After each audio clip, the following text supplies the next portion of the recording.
Olá, queridos, estamos no ar com mais uma conversa pública. Muitíssimo obrigada pela sua companhia aqui todos os dias, quando a gente tem a oportunidade de falar sobre temas super interessantes. Para mim, se torna muito mais interessante quando a gente vai falar alguma coisa sobre crianças, e é o caso de hoje. A gente quer conversar sobre a questão dos influenciadores, mirins e as propagandas digitais. A gente sabe que os jogos de azar eles são ilegais e proibidos no Brasil. Divulgá-los e promover seu uso por crianças e adolescentes fere as leis de proteção à infância e as regras de entidades de proteção de direitos de crianças e do adolescente. O envolvimento de crianças em jogos de azar e a publicidade deles para essa faixa etária são considerados especialmente danosos por médicos, por se tratar de uma idade em que há maior vulnerabilidade ao vício. Agora, imagine você que jogos de azar na internet estão pagando influenciadores mirins brasileiros para divulgar as casas de apostas para crianças e adolescentes, especialmente no Instagram. A estratégia agressiva de promoção desses jogos de azar na internet, que já é conhecida por usuários de redes sociais, agora está sendo direcionada especificamente para os perfis de crianças e adolescentes, como mostra uma investigação do Instituto Alana, organização voltada à proteção dos direitos das crianças.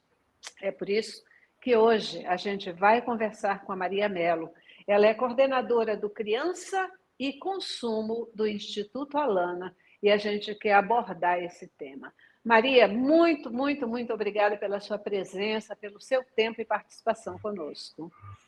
Celeste, eu que agradeço imensamente a possibilidade de estar aqui hoje conversando com você e com os nossos telespectadores. Bacana. Eu queria começar com você falando um pouquinho sobre o Instituto Alana, né? A gente já teve a oportunidade de conversar sobre outros temas dos trabalhos que vocês fazem, e eu acho que é importantíssimo a gente falar um pouquinho mais sobre ele. O que é? Quais são as atividades do Instituto Alana? O Instituto Alana, Celeste, é uma organização da sociedade civil sem fins lucrativos que há 3 décadas, né, neste ano nós estamos completando 30 anos de vida, com uma missão muito importante, que tem como síntese honrar as infâncias. E o Alana faz isso, então, contando com programas e plataformas que buscam fundamentalmente a garantia dos seus direitos, né? Ela nasce, então, a partir de um trabalho que começou lá em 1994, numa área conhecida como Jardim Pantanal, em São Paulo, e que vem buscando, então, há 30 anos, garantir que crianças e adolescentes também sejam efetivamente prioridade absoluta em todas as esferas de decisão da nossa sociedade, né? Dessa maneira, a gente busca garantir os seus direitos, os seus desejos, o seu protagonismo, né? A gente tem falado muito também sobre a importância dessa participação efetiva das crianças nos processos decisórios que têm a ver com as vidas delas, né? Então, a gente faz todas essas ações olhando para uma perspectiva jurídica, muitas vezes, o Criança Consumo faz muito isso, a gente busca a implementação de políticas públicas, a gente tem uma atuação intensa no âmbito da comunicação também, e sempre olhando de uma perspectiva das múltiplas infâncias, né, entendendo que o Brasil é um país diverso, amplíssimo, e que precisa ter, então, a leitura sobre as suas infâncias considerada a partir dessas variáveis, né, dessas multiplicidades. Isso é muito bacana, né? E quando você diz que leva em conta a participação dessas crianças, isso se torna mais bacana ainda, porque criança, ela tem ideia, sim, ela tem parecer, sim, e é importante a gente poder ouvi-las para que todo o trabalho que a gente faz tenha ressonância e elas se sintam parte disso tudo, né? Isso tem uma importância enorme. Ainda antes de entrar no nosso tema propriamente dito, eu queria que você falasse um pouquinho sobre o Criança e Consumo. O que é? Como surgiu? Criança Consumo é o primeiro dos programas do Instituto Alana, um programa que nasce propondo uma reflexão bastante ampla sobre o hiperconsumismo entre as crianças, como é que ele desencadeia problemas variados do ponto de vista social, ambiental, econômico, né? Então, é um programa que enfrenta aí há mais de 15 anos as questões ligadas à ao consumismo e à publicidade infantil, né? No início, o que se tinha como concretização, né? Como expressão deste consumismo, ou do estímulo ao consumismo infantil, era a publicidade infantil, aquela publicidade que se via, sobretudo na televisão, nos intervalos comerciais, né? E hoje, né, 15 anos depois, a gente viu muitas marcas serem responsabilizadas por conta dessa prática ilegal, né, considerada ilegal no Brasil, que é a publicidade infantil, né, assim como toda outra forma de comunicação mercadológica que seja voltada, tenha como público crianças. Nós conseguimos convencer, vamos dizer assim, também empresas, né, a deixarem de realizar esse tipo de prática, né? A gente conquistou, do ponto de vista legislativo e regulatório, uma série de avanços, né, projetos de lei, uma resolução importantíssima do CONANDA, do Conselho Nacional dos Direitos das Crianças e Adolescentes, em 2014, que reforçou essa ideia de abusividade, de ilegalidade da publicidade infantil, né? Esse entendimento sempre endossado aí por uma série de tribunais, de instâncias do sistema de justiça, enfim, muitas conquistas aconteceram de lá para cá. Mas, apesar dessas muitas conquistas, ainda há empresas que insistem em dirigir publicidade a crianças, em explorar comercialmente crianças e adolescentes, né? E hoje, o que mudou, né, centralmente, é que a gente vive num cenário de hiperconectividade. Está todo mundo na internet, isso é inegável, né? Verdade. E a internet acaba servindo de plataforma também para a circulação desse tipo de conteúdo que é abusivo, que é ilegal, né? E esse é um contexto que torna tudo bem mais desafiador, na medida em que a gente ainda não tem um avanço do ponto de vista da garantia de leis, a gente tem uma forma, né, desse conteúdo circular nesses ambientes online, que é, às vezes, travestido de entretenimento, ele está ali misturado, você não sabe se é uma publicidade, se é um entretenimento, né? Então, estamos falando, por exemplo, de publicidade infantil velada, esses vídeos de unboxing, né? As crianças abrindo brinquedos e brincando ali, fazendo uma publicidade sem que sequer a gente perceba, né, que elas estão fazendo isso. Isso sem falar no modelo de negócios que as plataformas digitais, ou seja, estamos falando mais especialmente aqui, né, das redes sociais, as tais big techs, né, elas são baseadas, elas funcionam a partir de um modelo, né, de negócios que vai envolver a coleta, o uso de dados pessoais, né, de quem utiliza essas redes, muitas vezes para direcionar a publicidade, né, para os usuários, e isso também afeta as crianças. Então, se antes a gente estava mais preocupado com esses modelos, vamos dizer, tradicionais de publicidade infantil, né, hoje esse cenário está muito complexificado, e a nossa atuação é no sentido de mitigar, de fazer esse enfrentamento, essa conscientização, esse diálogo, e essa luta. Você traz, assim, na sua fala, uma questão super interessante, né? Porque, de fato, eu vou falar do marketing, do varejo, dessa coisa toda, sempre teve a criança como um ponto focal para estimular o consumo, para provocar a sensibilidade, né? Para levar à compra. Então, uma criança sempre emociona. Então, vamos começar por uma criança. A gente foca a criança, porque a criança ela vai provocar o pai, a mãe, etc., para fazer a compra. Isso é uma coisa muito velada, mas é ainda uma realidade forte no nosso mundo tão marqueteiro. E como você diz, né? Se isso já era comum na publicidade geral do grande varejo, das grandes questões, com a internet, isso se torna uma coisa muito, muito, muito mais amplificada. Queria dizer, eu estou conversando com a Maria Mello, ela que é coordenadora do Criança e Consumo do Instituto Alana, e hoje a gente vai trazer aqui um assunto super bacana, super importante, porque, Maria, vocês, através desse programa, né, esse Criança e Consumo, identificaram uma ação indevida por parte exatamente da plataforma Meta, aí, que a gente lembra mais do Facebook, do Instagram, etc., uma ação que tem levado crianças a fazer divulgação de um negócio muito ruim. Se é ruim para adulto, imagina para criança. Que ação é essa? Conta para a gente. É um assunto muito sério, importante que a gente tenha esse espaço também para poder contar. Esse caso está ganhando muita repercussão nesses dias.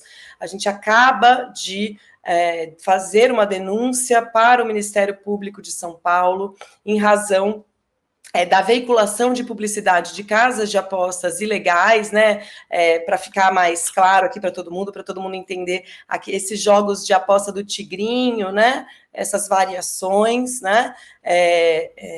Que estão circulando em redes sociais, notadamente aqui estamos falando do Instagram, direcionada e anunciada por crianças e adolescentes, ou seja, publicidade de jogo de azar ilegal feita por crianças e adolescentes e direcionada para crianças e adolescentes. Nós identificamos aí, ao longo dos 4 primeiros meses do ano, uma série de produções do que a gente chama de influenciadores mirins, que produziam stories, né, diuturnamente nas suas arrobas, nos seus perfis, de publicidade de apostas, dessas casas ilegais de apostas, né? Então, é muitíssimo grave essa denúncia, no sentido de que a gente está identificando 2 tipos de violação a direitos de crianças e adolescentes, né? Violação aos direitos das crianças que estão recebendo esse tipo de publicidade e violação aos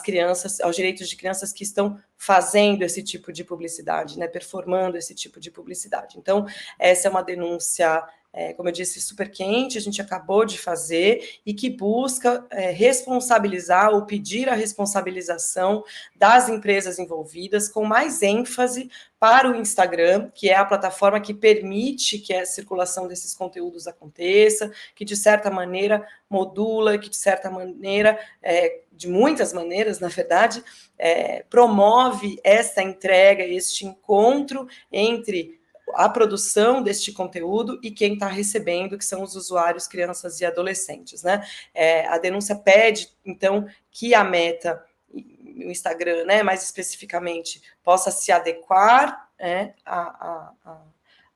aos direitos de crianças e adolescentes, adequar os seus produtos, o seu serviço, né, aos direitos de crianças e adolescentes, e que também seja punida por isso. Também pede para que as casas de aposta ilegais sejam também responsabilizadas. Antes da gente entrar assim, no resultado ou nas respostas que vocês já obtiveram, vamos falar um pouquinho sobre que prejuízos esse tipo de ação, né, das crianças, tanto divulgando quanto recebendo o estímulo para os jogos de azar, quais são os prejuízos que isso traz para as crianças? Porque até os médicos eles estão dizendo isso é altamente prejudicial. Fala um pouquinho para a gente. Como você disse, né, Celeste, isso é um problema que está atingindo, afetando o conjunto da população brasileira e mundial. A gente tem visto aí uma série de reportagens mostrando, né, o desespero de pessoas, o endividamento de pessoas adultas, muitas vezes até o suicídio de pessoas em função do vício, né, relacionado a esse tipo de jogo. Do ponto, né, dentro desses ambientes online. E aí, então, a gente pode imaginar quais tipos de consequência, qual a gravidade desse tipo de consequência para crianças e adolescentes, que são pessoas que estão numa fase peculiar do seu desenvolvimento, são pessoas que não estão suficientemente preparadas e prontas do ponto de vista biopsicossocial para lidar com esse tipo de apelo, com esse tipo de publicidade, de jogo, né? Vamos dizer assim. Então, as consequências são muitas, a gente pode mencionar. Então, primeiro é importante dizer, né, que o vício em apostas já é uma doença classificada pela CID, pela Classificação Internacional de Doenças, se tem, então, categorias já que vão tipificar esse vício como uma doença, né? A gente sabe, né, já está comprovado pela neurociência, que os estímulos que este tipo de jogo geram são muito equiparáveis aos que são produzidos por drogas, né? Então, isso gera um comportamento compulsivo. É importante dizer que esse tipo de jogo no ambiente online, ele tende a causar ainda mais danos a quem está suscetível a eles, porque você isso está muito mais perto, né? Você não precisa sair, se movimentar. Tá na mão, tá ali, né? Você pegou ali, apertou um botão, 2 botões, né? A coisa já está ali. Você tem um outro elemento, que é o fato de que na rede social, principalmente, né? Esses jogos, enfim, no ambiente online, eles são mais visualmente atraentes, eles têm mais elementos de desenho, né? Que tornam esses jogos mais atraentes, especialmente para crianças e adolescentes. Então, acho que é importante ressaltar, né, essa diferença que torna a coisa ainda mais grave. E aí falar, então, que as consequências são muitas, né? A exposição a riscos financeiros, né? A saúde física, mental, pensando em crianças e adolescentes, incluindo crianças que estão produzindo esse tipo de publicidade, os impactos no desempenho escolar, na sua interação social com outras crianças, né?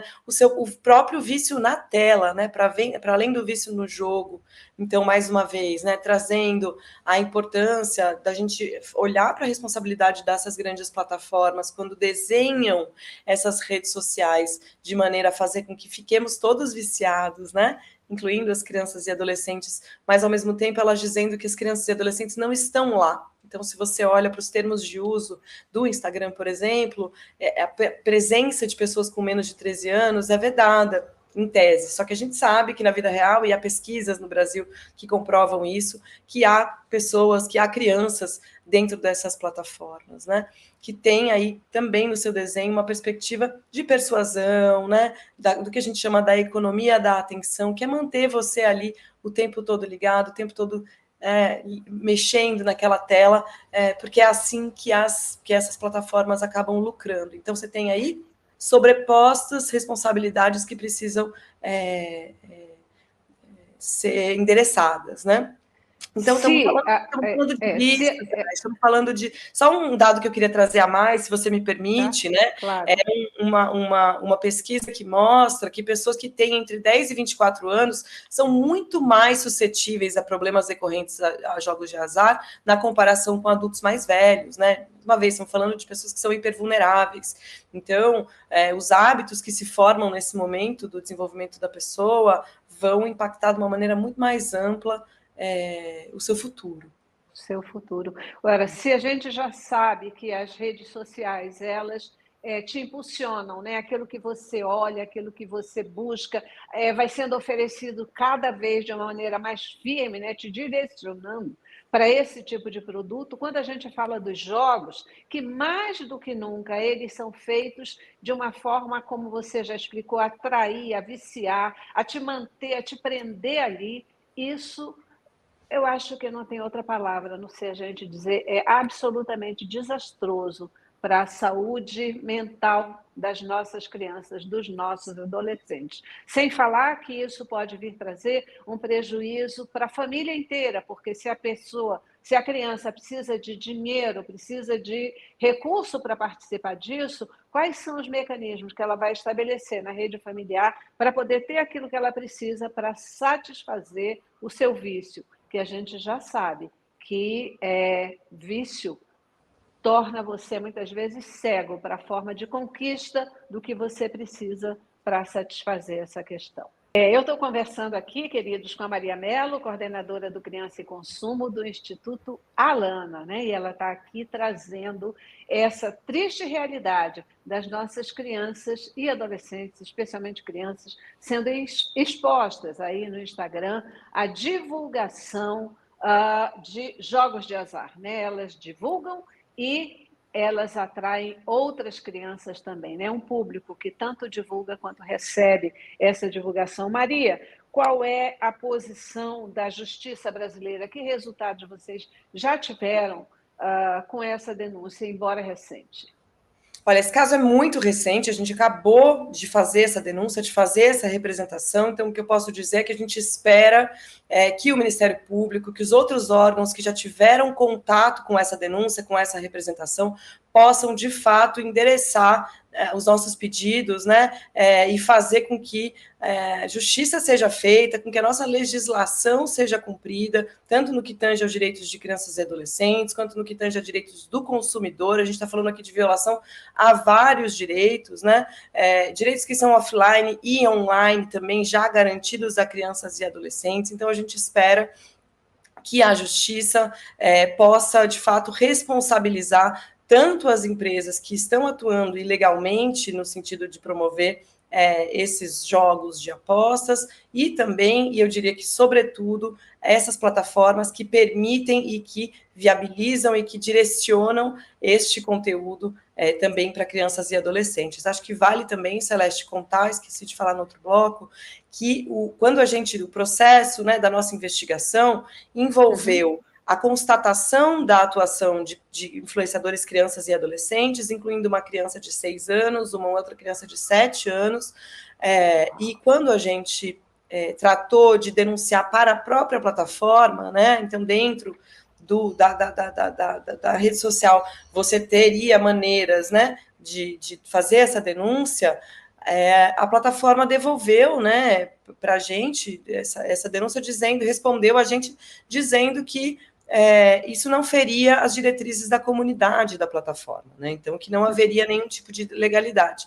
Isso foi o que nos fez apontar ainda mais, né, a ausência de responsabilidade ou de preocupação da empresa em questão quanto à proteção e garantia de direitos das crianças e adolescentes, né? Então, é importante dizer, né, que os jogos de apostas, eles são vedados, né, de serem jogados ou de serem publicizados por crianças e adolescentes, segundo o Código Civil, né? O ECA também vai vedar esse tipo de qualquer possibilidade de violação à integridade física, psíquica, moral de criança e adolescente, né? Você tem aí legislações mais recentes, inclusive, que tratam de jogos de apostas, e todas elas vão afastar essa possibilidade de crianças e adolescentes estarem envolvidos com esse tipo de jogo. Como é que essas crianças estão reagindo, esses influenciadores mirins, e as famílias? Como é que eles estão reagindo a essa questão? Aceitam a intervenção da Alana ou eles estão achando que não deviam se meter nisso? Celeste, o que a gente tem percebido é um interesse, uma preocupação crescentes na sociedade em relação a esse tema. Eu acho que esse é um tema que as pessoas estão começando a se dar conta da gravidade agora. E aí é muito importante a gente lembrar que os influenciadores, né, que as famílias não têm, muitas vezes, o conjunto, os elementos todos para fazer um julgamento ali, né, que seja mais pertinente na hora de decidir se essa criança vai performar determinada publicidade, né, se ela está devidamente resguardada, protegida, porque as empresas fazem questão de não contar isso a elas, muitas vezes, inclusive, de não contar que trata-se de uma atividade ilegal, né? Então, a gente tem percebido um despertar, vamos dizer assim, paulatino, né, principalmente das famílias, um interesse grande das famílias. A gente percebe isso por meio das nossas redes sociais, né, dos nossos canais de comunicação, um interesse, principalmente das famílias, né, em relação a saber quais são os direitos, né, das crianças, dos adolescentes, das famílias, como se resguardar, né, e é por isso que a gente tem atuado também no sentido de mostrar, e aí falando mais especificamente, como você pergunta, da atuação dos influenciadores mirins, fazer essa diferenciação, né, entre o trabalho infantil e o trabalho infantil artístico, que é permitido na nossa legislação, desde que observadas algumas normas, algumas regras que garantam a proteção, né, das crianças e adolescentes que estão ali fazendo aquele trabalho que possa ser considerado artístico, né, tem a ver com a garantia de liberdade de expressão que ela tem, né? Só que isso precisa vir acompanhado de um alvará judicial, ela precisa ter um acompanhamento para e passo ali, né, da justiça, a própria plataforma que está divulgando aquele conteúdo precisa também olhar para isso, precisa se responsabilizar quanto a essas garantias, né? E as famílias também acho que têm se dado conta da importância de resguardar suas crianças nesse sentido. A gente tem percebido isso. Nosso tempo, infelizmente, acabou. Eu não tenho mais tempo nenhum para conversar com você sobre esse assunto, mas eu acho que eu gostaria muito de ter você no outro momento para a gente voltar a conversar e aprofundar ainda mais sobre esse tema, porque ele é importantíssimo. Aí eu vou dar um segundo para você se despedir do nosso telespectador.